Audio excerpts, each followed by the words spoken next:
Assalamualaikum warahmatullahi wabarakatuh. Hai teman-teman, perkenalkan nama saya Nurfania, NIM saya 9243490210023. Saya dari Prodi Pendidikan Bahasa dan Sastra Indonesia semester 1B. Baik, di sini saya akan membahas tentang materi linguistik umum. Nah, sebelum kita ke pembahasan, pada tahu nggak sih apa itu linguistik umum? Nah, kalau belum tahu, mari kita simak videonya teman-teman. Nah, linguistik umum itu adalah ilmu yang pelajari tentang seluk-beluk bahasa dengan segala aspeknya seperti tentang bunyi bahasa, fonologi, bentuk kata, morfologi, kalimat, sintaksis, makna kata, semantik, dan konteks berbahasa. Dan ilmu yang mengkaji, menelaah atau mempelajari bahasa secara umum yang mencangkut bahasa daerah, bahasa Indonesia, dan bahasa asing. Oleh karena itu, linguistik disebut juga linguistik umum. Tujuan mempelajari linguistik yaitu 1. Tujuan utama, mempelajari suatu bahasa secara deskriptif. 2. Tujuan praktis, linguistik dapat dipakai sebagai titik tolak dalam menerangkan bahasa kepada siswa. 3. Tujuan teoretis, dengan linguistik seorang mahasiswa yang kelak menjadi guru dapat menjalankan penelitian dan bahkan memberikan suatu bahasa yang menjadi perhatiannya. Objek kajian linguistik. 1. Objek kajian linguistik adalah bahasa. 2. Bahasa yang dimaksud adalah bahasa manusia. 3. Linguistik mempelajari seluk-beluk bahasa pada umumnya. Oleh karena itu disebut linguistik umum. 4. Orang yang ahli dalam ilmu linguistik atau pakar linguistik disebut linguis. Linguistik sebagai ilmu. Linguistik sebagai sebuah ilmu harus memiliki sistem pada setiap gejala yang dimilikinya, misalnya sistem bunyi bahasa, fonem, sistem bentuk, morfem, dan sistem kalimat sintaksis.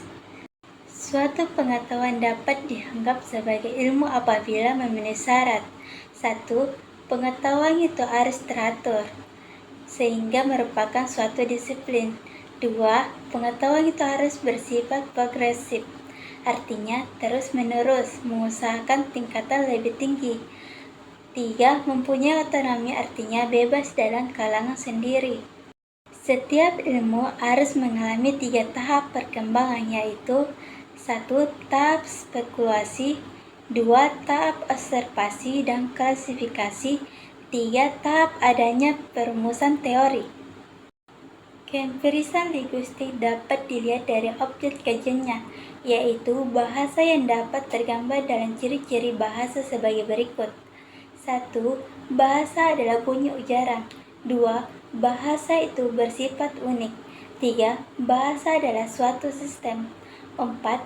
Bahasa dapat berubah dari waktu ke waktu. 5. Karena sifat empirisnya, maka linguistik mendekati bahasa secara deskriptif, tidak secara preskriptif. Sifat bahasa. 1. Bahasa merupakan seperangkat bunyi. 2. Bahasa itu bersistem. 3. Bahasa adalah seperangkat lambang. 4.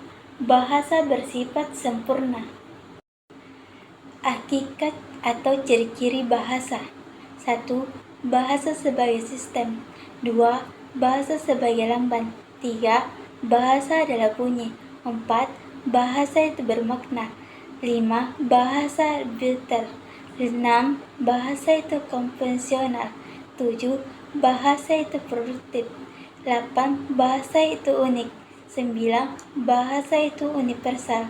10. Bahasa itu dinamis. 11. Bahasa itu bervariasi. 12. Bahasa itu manusiawi. Komponen bahasa. Bahasa terdiri dari beberapa komponen utama, yaitu fonologi.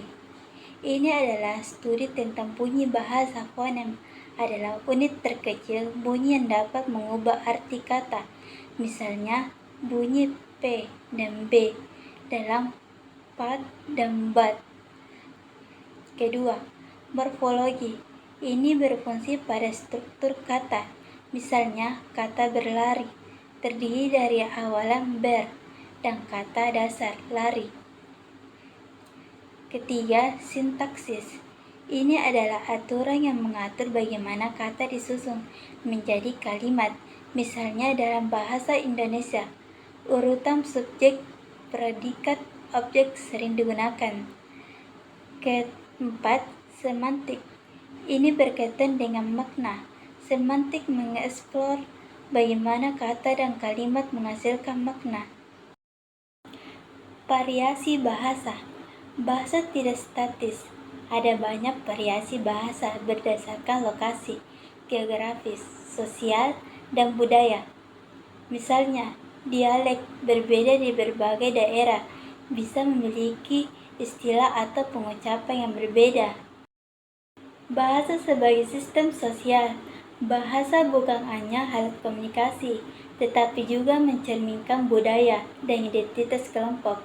Bahasa bisa menunjukkan status sosial, pendidikan atau latar belakang seseorang. Teori perkembangan bahasa. Ada beberapa teori tentang bagaimana bahasa berkembang. Beberapa ahli berpendapat bahwa bahasa adalah bawaan, sementara yang lain percaya bahwa bahasa dipelajari lewat interaksi sosial. Pragmatik. Ini adalah studi tentang penggunaan bahasa dalam konteks. Pragmatik menyoroti bagaimana konteks situasi mempengaruhi makna dan penggunaan bahasa. Sosiolinguistik. Ini adalah cabang linguistik yang mengkaji hubungan antara bahasa dan masyarakat dalam sosiolinguistik. Kita bisa melihat bagaimana faktor-faktor sosial mempengaruhi cara orang berbicara. Psikologistik. Studi ini melihat bagaimana bahasa diproses dan dipahami oleh otak manusia. Ini melibatkan penelitian tentang bagaimana anak-anak belajar bahasa dan bagaimana orang dewasa memproduksi serta memahami bahasa. Lingkungan multibahasa. Di banyak tempat, orang berbicara lebih dari satu bahasa. Studi tentang multibahasa mengkaji bagaimana orang berpindah antar bahasa, serta dampak sosial dan kulturalnya. Aplikasi linguistik. Pengetahuan dalam linguistik umum diterapkan di berbagai bidang, seperti pengajaran bahasa, penerjemahan, dan pengembangan teknologi bahasa, seperti pengenalan suara dan pemrosesan bahasa alami. Nah, kesimpulannya, linguistik umum membantu kita memahami lebih dalam tentang kompleksitas dan keunikan bahasa. Melalui studi ini, kita dapat menghargai peran penting bahasa dalam kehidupan sehari-hari, baik dalam komunikasi, pengembangan sosial, maupun identitas budaya. Dengan pemahaman ini, kita bisa beradaptasi dan berkomunikasi lebih efektif dalam masyarakat yang beragam.